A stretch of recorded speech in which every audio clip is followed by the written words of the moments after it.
আসসালামু আলাইকুম। যে ব্যক্তি মরণকে স্মরণ করে,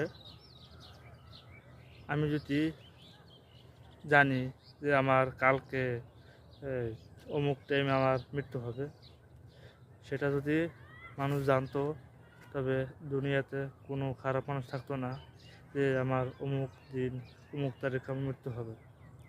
যাতে মানুষ জানতো, কোনো মানুষ খারাপ হতো না।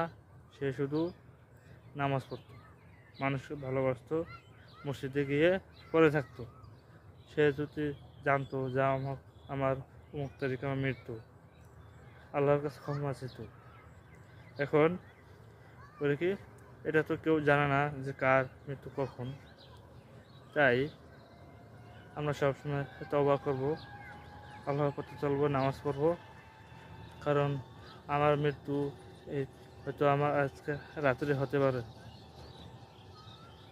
তাই আল্লাহর কাছে সবসময় ক্ষমা চাইতে হবে, যেন আল্লাহ তাআলা আমাদেরকে দুনিয়া থেকে নিষ্পাপ করে, যেন দুনিয়া থেকে বিদায় করে।